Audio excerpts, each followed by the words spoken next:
what's up everybody? Welcome back to another disgruntled video coming all the way from the super rainy state of Florida right now. Before I get into the video itself, the lieutenant that I'm going to be discussing in today's video is currently a lieutenant with the Mendocino County Sheriff's Office. He was a supervisor of mine for a period of time when he was a sergeant prior to being promoted to a lieutenant. So this video and the stuff that I'm going to be discussing regarding this person, it might trigger some people, it might hurt some feelings out there, just because he is, for the most part, well liked within the law enforcement community with guys that he supervises. However, I feel like it's important to bring this individual up because he fits that mold or that theme that I've been repeatedly discussing in prior videos, where he was given privilege, you know, due to the Good Old Boys Club, something that he did as a cop where it wasn't necessarily insanely illegal or immoral or whatever, just compared to some of these other guys that I've already discussed and some of the guys that I'm going to discuss in future videos. However, he did something that he shouldn't have been able to continue in the law enforcement field. His career should have been terminated right then and there. However, who he was and who he was related to allowed him, with that privilege, to continue and to rise up the ranks, because he messed up, he moved up. And as I've stated before at the Mendocino County Sheriff's Office, you mess up, you move up.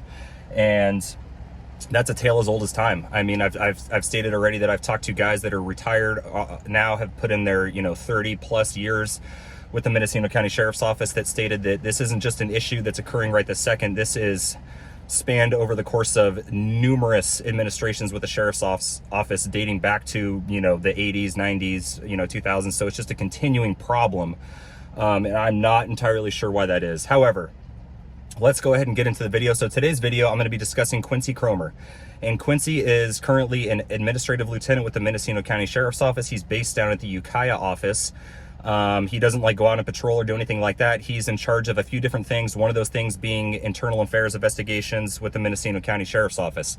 And what that entails is anytime somebody, a correctional officer or a deputy or anybody employed with the Mendocino County Sheriff's Office does something, that could be a crime or a policy violation or whatever, and they want to do the investigation to look into it further to see what the reprimand is going to be, if any, he's the person in charge of that. So earlier in his career, he worked for Ukiah Police Department, and one day or night, I forget if it was day or nighttime, doesn't really matter. But basically what happened is he was on patrol. So he was driving a Ukiah Police Department patrol vehicle, and he drove into a vehicle that was parked on the side of the road and left the scene. So he committed a misdemeanor hit and run violation. He didn't tell anybody about it, kept it to himself. And however, there was a witness to this. I can't remember. I think they had video of him doing it. So the victim of this vehicle called in the following day or that same night. I can't really remember the specifics on that, but they called into the Ukiah Police Department and said, "Hey, are you guys going to cover the damage to my vehicle due to the fact that one of your officers struck it and continued driving?" So they had no knowledge of it. So they ended up discovering that Quincy was the one that was potentially involved in this. They asked him about it. He completely lied, said he didn't know what they were talking about, and they conducted an internal affairs investigation. Now, through the course of the investigation, they talked to the witness, they got the footage, there was a paint transfer that they had to compare to his vehicle against the victim's vehicle, which is a complete match. But he stuck to his guns and he kept lying, and throughout the internal affairs investigation, he said, "Nope, wasn't me, nope, wasn't me." So what ended up happening is they ended up firing him because he was a documented liar on paper. So he got fired and let go. Now, his father-in-law at the time was Kirk Smallcombe, who was a captain with the Mendocino County Sheriff's Office. And you already see where I'm going with this. Regardless of him being a documented liar with another agency, he was able to get picked up later on with the Mendocino County Sheriff's Office and rose through the ranks, sergeant, lieutenant. Now, Quincy Cromer is very, very, very intelligent. He is one of the smarter people, especially in the law enforcement world, that I've ever met. I will state that till, forever, because he is. So I think that he would have been very successful regardless, in terms of promotion, had he not committed the documented lying.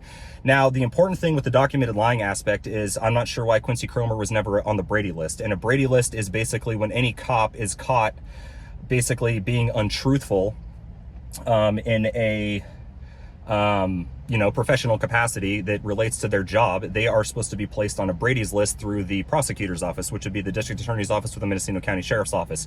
So basically, any time he had a case of his that he went to court his truthfulness would be brought into question because he is a documented liar, as I stated. And we are, not we, but cops are obviously supposed to be truthful 100% of the time. That's our word is, supposed to be everything. So when you go on a call and you conduct your investigations and your interviews and stuff like that, and it goes into court, and they bring up the fact that, hey, well, you lied during this internal affairs investigation where your character was brought into question, and it's documented that you lied. You're not a truthful person.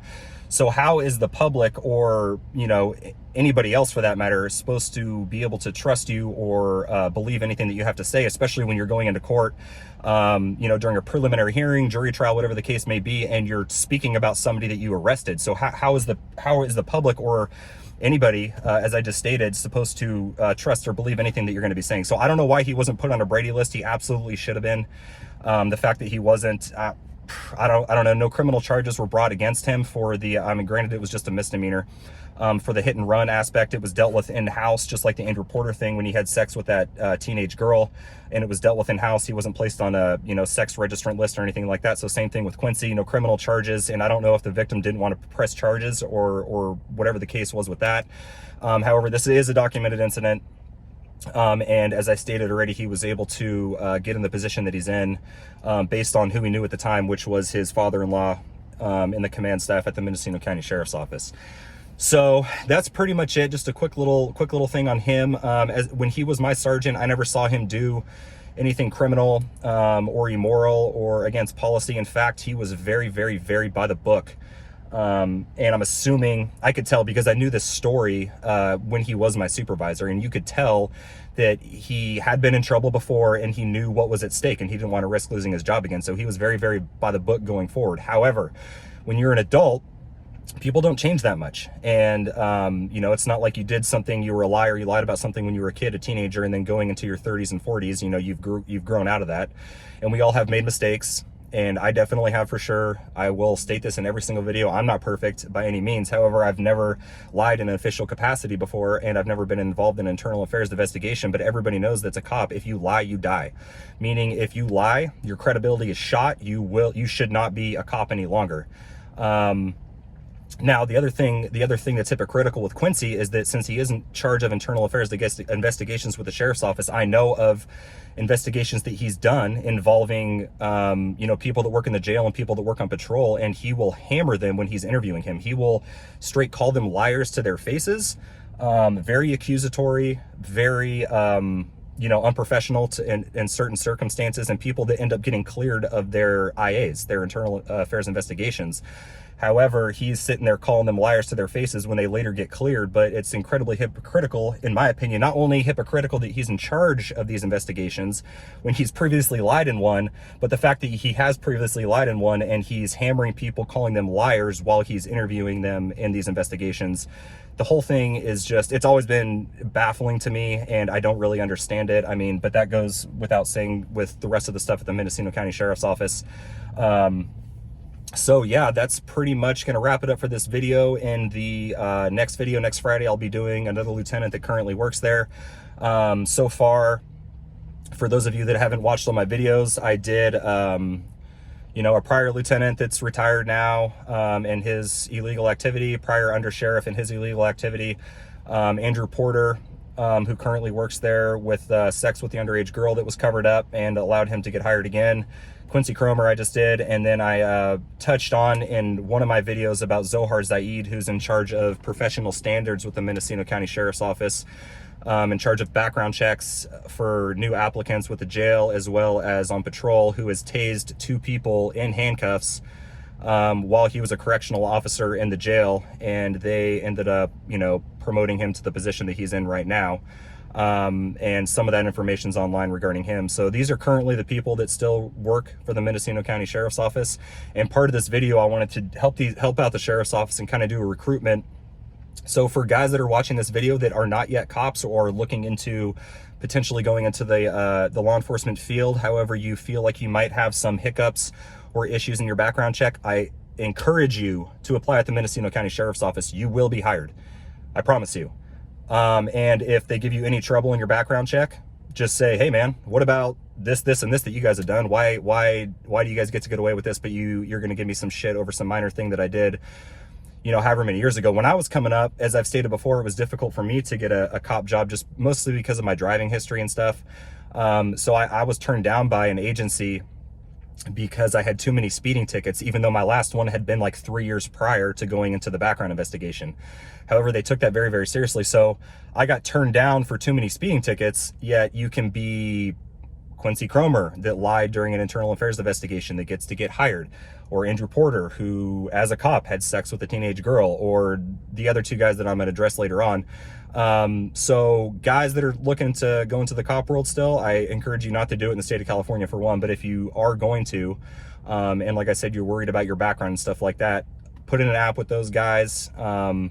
You know, like I said, the guy that does the background check, Zohar Zaid, when he was a CO, tased 2 inmates when he was in the jail that were completely restrained and handcuffed, that were not a threat to anybody. And all that happened to him was a brief demotion followed by a promotion to being in charge of professional standards. So Sheriff's Office, I'm looking out for you guys. I am, you know, doing some recruiting on the side for you guys. Not a problem. It's the least I can do for all that you've done for me. And that's pretty much it. It's going to wrap it up. Thank you guys for watching. Thanks for all the support, and I will see you guys in the next one. Take care.